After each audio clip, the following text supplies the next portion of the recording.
আমাৰ বেছি দূৰলৈ নাযাওঁ, আমাৰ চুবুৰীয়া ৰাজ্য পশ্চিমবংগৰ কথা কৈছোঁ এক বিশেষ প্ৰসংগত, যে চুবুৰীয়া ৰাজ্য পশ্চিমবংগত যেতিয়া আমাৰতো এতিয়া গোটেই পৰিস্থিতিটো অগ্নিগৰ্ভা। পশ্চিমবংগত সৰু সৰু ঘটনাবিলাকক লৈ দেখিবলৈ পোৱা যায় তাত যিখিনি সচেতন ব্যক্তি, বিশেষ কৰি সাহিত্য, শিল্প, সংস্কৃতিৰ লগত যিখিনি ব্যক্তি জড়িত, মই ব্যক্তিগতভাৱে তেওঁলোকৰ বহুতৰে লগত মোৰ সুসম্পৰ্ক আছে, মই জানো তেওঁলোকে এক ধৰণৰ হৈচৈ সৃষ্টি কৰে। ইয়াৰ অৰ্থ এইটো যে তেওঁলোকৰ সামাজিক সচেতনতা আৰু দায়বদ্ধতা হয়তো আমাক কৰি ক'ৰবাত অধিক যেন দেখিবলৈ পোৱা যায়। কিন্তু শেহতীয়াভাৱে সুখৰ খবৰ যে আজি প্ৰায় 1.5-2 বছৰমান ধৰি দেখিবলৈ পাইছোঁ যে যেতিয়াই অসমীয়া সমাজখনতো এনেকুৱা ধৰণৰ অগ্নিগৰ্ভ পৰিস্থিতিৰ সৃষ্টি হৈছে, জাতি আৰু ভাষাৰ প্ৰতি যেতিয়া আমাৰ সংকট নামি আহিছে, আমি দেখিবলৈ পাইছোঁ আমাৰ শিল্পী সাহিত্যিকসকল, কবিসকল আৰু বহি থকা নাই, তেওঁলোক ৰাজপথলৈ ওলাই আহিছে।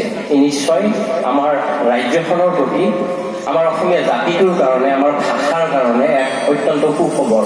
আজি আপোনালোকে দেখিবলৈ পাইছে যে বাটে ঘাটে ৰাজপথলৈ গোটেই শিল্পী সাহিত্যিক কবি ওলাই আহিছে। মই বাকী ব্যক্তিসকলৰ কথা নকৈ, বুদ্ধিজীৱীৰ কথা ক'বলৈ নাযাওঁ, তেওঁলোক সদায় সচেতন হৈ আহিছে। গতিকে ইয়াক অত্যন্ত শুভ লক্ষণ। গতিকে মই ভাবোঁ আজি আমাৰ এই মঞ্চৰ পৰাও, আজি এই কবিতাৰ যদিও অনুষ্ঠান, এই কবিতাৰ অনুষ্ঠানৰ আৰম্ভণিতে এই মঞ্চৰ পৰা এনেকুৱাও এটা আমি মেছেজ পঠিয়াব লাগে যে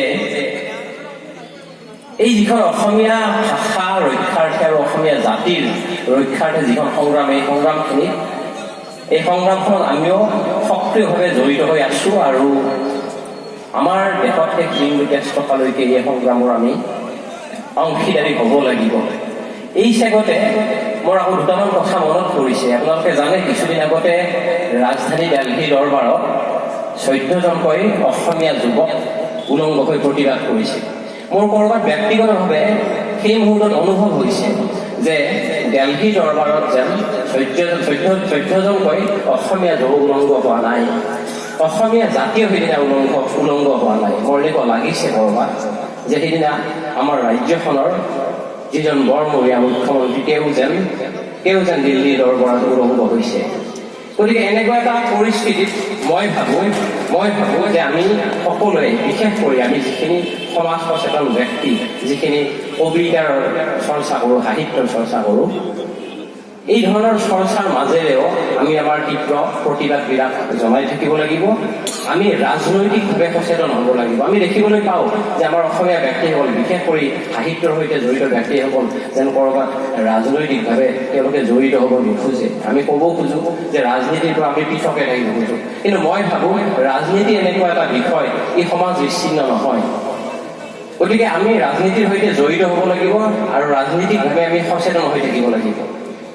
মোৰ মনত পৰিছে 3জন মনীষীৰ 3টা কথা, প্ৰাসংগিকতা আছে কাৰণে এই 3টা কথা মই উল্লেখ কৰিব খোজোঁ। তাৰপিছত মই আকৌ কবিতাৰ মাজলৈ উভতি যাম।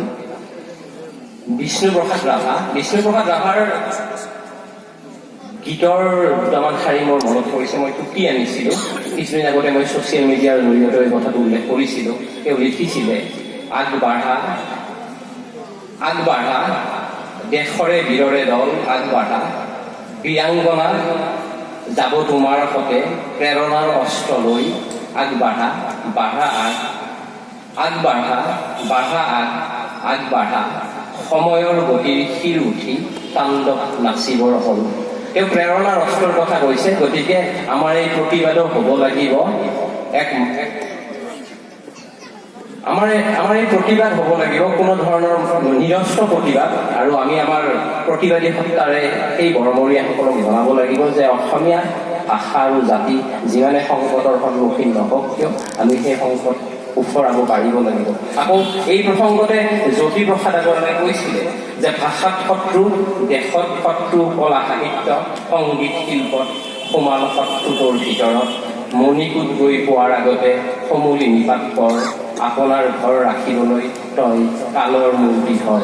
গতিকে জ্যোতিপ্ৰসাদ আগৰৱালা, বিষ্ণুপ্ৰসাদ ৰাভাই সৌ তাহানিতে কৈ যোৱা কথাবিলাকৰ প্ৰাসংগিকতা এতিয়াও আমি হেৰুৱাই পেলোৱা নাই। আমাৰ এই ধৰণৰ কথাবিলাক, বাণীবিলাক আমাৰ এই সংগ্ৰামৰ পাঠ্য হোৱাটো উচিত। আকৌ নোবেল বঁটা বিজয়ী পলিছ কবি মিউছে তেওঁৰ ফেইথফুল মাদাৰ টাং নামৰ কবিতা, তেওঁৰ যিটো দীঘলীয়া কবিতা, তাৰ মাত্ৰ এটা মাত্ৰ বাক্য মই আপোনালোকৰ আগত ক'বলৈ বিচাৰিছিলোঁ। তেওঁ লিখিছিলে যে who am I without you. তেওঁ মাতৃভাষাৰ প্ৰসংগত কৈছিলে যদি মাতৃভাষা নাথাকে তেতিয়াহ'লে মাতৃভাষাক বাদ দি আমি কি, যদি জাতিটো নাথাকে, ভাষাটো নাথাকিলে জাতিটো নাথাকিব, আৰু তাৰপিছত আমাৰ এই কবিতা চৰ্চা অৰ্থহীন হৈ পৰিব। গতিকে মই ভাবোঁ আজিৰ এই কবিতা চৰ্চা আৰু অনুশীলন আৰু কবিতাৰ অনুষ্ঠানৰ আগভাগত এই কথাখিনিৰ প্ৰাসংগিকতাৰ প্ৰতি লক্ষ্য ৰাখি মই উনুকিয়ালোঁ, অকণমান সময় ল'লোঁ।